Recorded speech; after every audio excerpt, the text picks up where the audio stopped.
9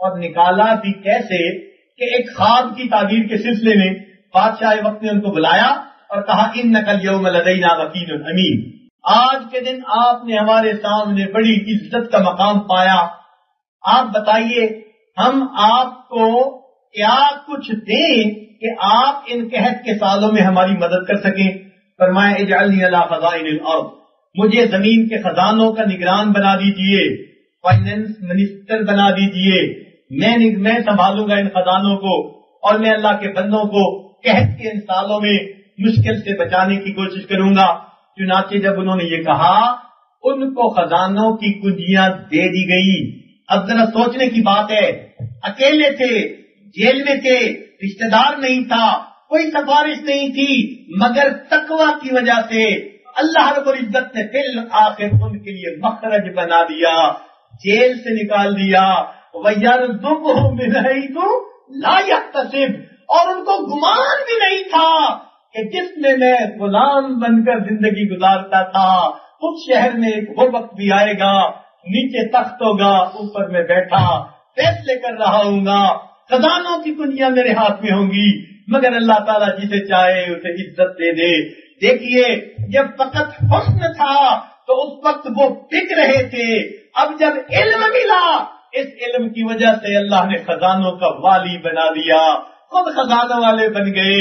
دیکھو علم کی وجہ سے اللہ تعالیٰ کیا عزتیں دیا کرتے ہیں، ان کو کیا اللہ تعالیٰ نے عزتیں دی۔ چنانچہ جب ان کے ہاتھ میں خزانے آ گئے، اب وہ قحط کے سال شروع ہوئے، اب لوگ آنے شروع ہوئے ان سے غلہ لینے کے لیے۔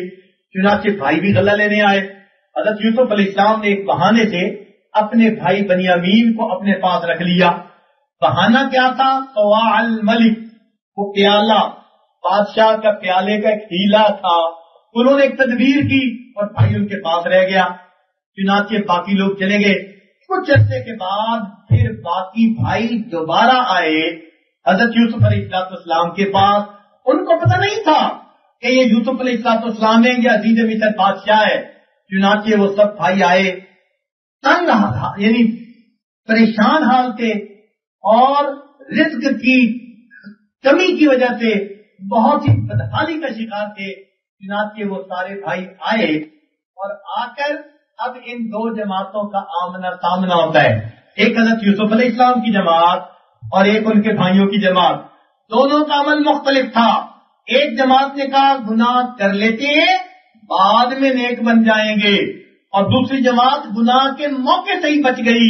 اب دونوں کا جب آمنا سامنا ہوا، قرآن مجید کی طرح بات سنیے، کیسی پیاری بات کہی۔ اللہ تعالیٰ ارشاد فرماتے ہیں کہ ان کے بھائیوں نے آ کر کہا یا ایھا العزیز، اے عزیز مصر، مسنا و اہلنا الضر، ہمیں اور ہمارے اہل خانہ کو تنگ دستی نے بے حال کر دیا، وجئنا ببضاعۃ مزجاۃ، اور ہم قیمت بھی وہ لائے جو پوری نہیں، فاوف لنا الکیل، ہمیں گندم پورے وزن کی دے دیجئے، وتصدق علینا، ہمارے اوپر صدقہ خیرات کر دیجئے، ان اللہ یجزی المتصدقین، اللہ تعالیٰ صدقہ دینے والوں کو جزا دیتا ہے۔ جب انہوں نے یہ بات کہی اور سیدنا یوسف علیہ السلام نے یہ بات سنی، آپ حیران ہوئے کہ معاملہ ایجابسی، یہ بھی تو نبی زادے ہیں، نبی علیہ السلام کے بیٹے، میرے بھائی ہیں، آج میرے سامنے کھڑے دامن پھیلائے ہوئے ہیں، بھیک مانگ رہے ہیں، کہتے ہیں وتصدق علینا، ہمارے اوپر صدقہ خیرات کر دیجئے۔ صدقہ کرنے والوں کو اللہ جزا دیتے ہیں۔ اس وقت انہوں نے پوچھا اپنے بھائیوں سے ما فعلتم بیوسف، تم نے یوسف کے ساتھ کیا کیا تھا؟ جب انہوں نے یہ بات سنی حیران رہ گئے، کہنے لگے اِنَّکَ لَأَنْتَ یوسف، کیا آپ یوسف ہیں؟ قال انا یوسف، فرمایا ہاں میں یوسف ہوں، وہذا اخی، اور یہ میرے بھائی بنیامین ہیں، قد من اللہ علینا، تحقیق اللہ نے ہم پر احسان کیا، انہ من یتق ویصبر۔ دیکھیے مضمون جو ہمارا تھا یہاں آ کے ملتا ہے۔ حضرت یوسف علیہ السلام بات کا نچوڑ بتا رہے ہیں، بے شک جو بندہ تقویٰ کو اختیار کرتا ہے اور اپنے اندر صبر و ضبط پیدا کرتا ہے، فإن اللہ لا یضیع اجر المحسنین، اللہ ایسے نیکوکاروں کے اجر کو ضائع نہیں کیا کرتے۔ لہذا نوجوانوں، ہر دور میں اور ہر زمانے میں جو بندہ یہ سوچے گا کہ اب گناہ کر لیتا ہوں بعد میں توبہ کر کے نیک ہو جاؤں گا. اللہ تعالیٰ یوسف علیہ السلام کے بھائیوں والا حشر فرمائیں گے. اور جو بندہ گناہ کے موقع سے بچ جائے گا اللہ تعالیٰ یوسف علیہ السلام کی طرح اس کا ساتھ رحمت کا معاملہ فرمائیں گے. لہذا جو انسان گناہوں بھری زندگی گزارے گا اللہ تعالیٰ یوسف علیہ السلام کے بھائیوں کی طرح اس کو بچ پہ کھڑا کریں گے. اور جو سیدنا یوسف علیہ السلام کی طرح تقوی کی زندگی گزارے گا اللہ تعالیٰ اس کو عرش پر جو ہے تخت کے اوپر بٹھائیں گے اور عزتیں عطا فرمائیں گے. لہذا جو انسان چاہتا ہے مجھے دنیا کی بھی عزتیں ملیں اس کو چاہیے کہ تقوی کو اختیار کرے. اللہ رب العزت رزق میں بھی برکتیں دیں گے. تقوی کی وجہ سے اللہ تعالیٰ اس کو دنیا میں پرسکون زندگی دیں گے. اس لیے ہمیں اس بات کی تعلیم دی گئی کہ ہم دعا مانگیں ربنا ہب لنا من ازواجنا وذریاتنا قرۃ اعین. اے اللہ ہماری بیویوں اولادوں میں سے ایسی بنا دیجئے جو ہماری آنکھوں کی ٹھنڈک ہو. وجعلنا للمتقین اماما. اور ہمیں متقیوں کا امام بنا دیجئے. یعنی فقط متقی ہی نہیں بڑا متقی بننا ہے. لہذا ہم نے تو متقیوں کا امام بننے کی کوشش کرنی ہے. اتنا تقوی ہمیں اختیار کرنا ہے. اس تقوی سے دنیا میں بھی عزتیں اور اللہ تعالیٰ کے ہاں بھی انسان کو عزتیں ملتی ہیں. لہذا جب ہم کل جو ہے قیامت کے دن اللہ تعالیٰ کے حضور پیش ہوں گے ہم میں سے ہر بندے کو پل صراط کے اوپر سے گزرنا پڑے گا. سنیے اور دل کے کانوں سے سنیے. پروردگار عالم ارشاد فرماتے ہیں وَإِن مِّنكُمْ إِلَّا وَارِدُهَا. جو کوئی بھی تم میں سے ہے اس کو پل صراط کے اوپر سے گزرنا ہوگا. کان علی ربک حتما مقضیا. یہ تیرے رب کے نزدیک حتمی ایسا شدہ بات ہے. ثم ننجی الذین اتقوا. پھر ہم نجات دیں گے ان کو جو متقی ہوں گے. وَنَذَرُ الظَّالِمِينَ فِيهَا جِثِيًّا. اور جو ظالم گناہگار ہوں گے اودے منہ جہنم میں گرائیں گے. معلوم ہوا پل صراط سے انسان اسی تقوی کی وجہ سے آگے گزرے گا اور اس کو پل صراط سے گزرنا نصیب ہوگا. جب پل صراط سے آگے گزریں گے ان کو اللہ رب العزت کے حضور پیش کر دیا جائے گا. لہذا یوم نحشر المتقین الی الرحمن وفدا. سبحان اللہ. وفد کی حالت میں متقی لوگوں کو اپنے رب کے حضور با جماعت پیش کر دیا جائے گا اور پھر اللہ تعالیٰ ان کے لیے جنت کے فیصلے فرمائیں گے. اس لیے کہ جنت تو ہے ہی متقی لوگوں کے لیے. اللہ تعالیٰ ارشاد فرماتے ہیں وَأُزْلِفَتِ الْجَنَّةُ لِلْمُتَّقِينَ غَيْرَ بَعِيدٍ هَذَا مَا تُوعَدُونَ لِكُلِّ أَوَّابٍ حَفِيظٍ من خشی الرحمن بالغیب وجاء بقلب منیب. اللہ تعالیٰ پھر ان کو بھیجیں گے اور وہ اکیلے نہیں جائیں گے بلکہ اللہ تعالیٰ فرشتوں کو بھی ساتھ جیسے گائیڈڈ ٹور ہوتا ہے اس طرح فرشتوں کو بھی ساتھ بھیجیں گے. قرآن مجید میں فرما دیا گیا وسیق الذین اتقوا ربهم الی الجنۃ زمرا. ان کو اس طرح گروپ کی شکل میں فرشتے بڑے پروٹوکول کے ساتھ لے کر جنت میں جائیں گے اور پھر جنت کی ساری نعمتیں تو متقی لوگوں کے لیے متقی لوگوں کے لیے. اس لیے اللہ تعالیٰ جنت کے بارے میں کتنی جگہوں پر فرماتی ہیں ان للمتقین مفازا حدائق واعنابا وکواعب اترابا وکأسا دہاقا لا يسمعون فيها لغوا ولا كذابا جزاء من ربك عطاء حسابا. یہ تو متقی لوگوں کے لیے ہوگی. کہیں فرمایا ان المتقین فی جنات وعیون وفواکہ مما یشتہون کلوا واشربوا ہنیئا بما کنتم تعملون انا کذالک نجزی المحسنین. کہیں فرمایا ان المتقین فی جنات ونہر فی مقعد صدق عند ملیک مقتدر. قیامت کے دن وہ متقی لوگ جنتوں میں باغوں میں نہروں میں اس پروردگار کی محفل لگی ہوگی اور متقی اس محفل میں بیٹھے ہوں گے. یہ کیسے خوش نصیب لوگ ہوں گے جنہوں نے اللہ رب العزت کے ہاں اس دن عزتیں پائی ہوں گی. اس لیے دنیا کی عزتیں بھی تقوی سے ملتی ہیں اور آخرت کی عزتیں بھی تقوی کے ذریعے سے ملتی ہیں. ہمیں چاہیے ہم اپنی زندگی میں تقوی کو اختیار کریں, احتیاط کی زندگی گزاریں. گناہوں سے ہی نہیں بچنا, گناہ کے موقعوں سے بھی بچنا ہے تاکہ ہر کبھی نہ کوئی آ سکے. اس لیے دعا مانگا کریں اللہ غم حیات کے سائے محیط نہ کرنا, غم حیات کے سائے محیط نہ کرنا, کسی غریب کو دل کا غریب نہ کرنا. میں امتحان کے قابل نہیں میرے مولا، مجھے گناہ کا موقع نصیب نہ کرنا۔ جب ہم یوں دعائیں مانگیں گے اے اللہ گناہ کے موقعوں سے بچا لیجئے گا، تو پھر گویا ہم تقوی کی زندگی گزارنے والے ہوں گے۔ دعا ہے اللہ رب العزت ہمیں تقوی بھری زندگی گزارنے کی توفیق نصیب فرمائے۔ کچھ لوگ سمجھتے ہیں شاید تقوی کا تعلق کھانے پینے کے ساتھ ہے، نہیں، صرف کھانے پینے سے بھی نہیں، پہننے اوڑھنے سے بھی نہیں، صرف چلنے سے بھی نہیں، مسجد مصلی سے بھی نہیں، تقوی کا تعلق پوری زندگی کے ساتھ ہے۔ متقی آدمی پورے اعمال میں، عبادات میں، معاشرت میں، معاملات میں، ہر چیز میں خدا خوفی کا اظہار کرتا ہے اور احتیاط کی زندگی گزارتا ہے۔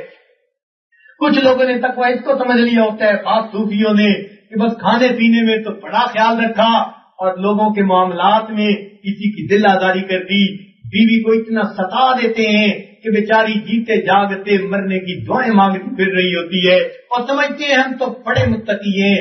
ہرگز نہیں، پوری زندگی شریعت و سنت کے مطابق بن جائے تاکہ اللہ کا بھی حق ادا کریں، اللہ کے بندوں کے بھی حقوق کو ہم ادا کر سکیں۔ اس لیے قرآن پاک میں تقوی کی تفصیل بتا دی گئی کہ متقی کون ہوتے ہیں۔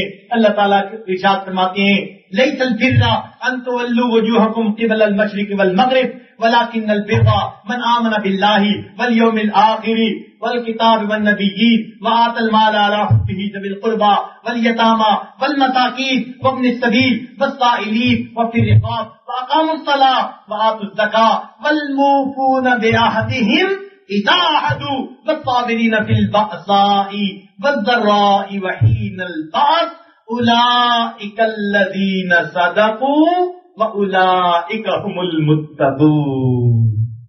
یہ لوگ ہیں جو سچے ہیں اور یہ لوگ ہیں جو تقوی اختیار کرنے والے ہیں۔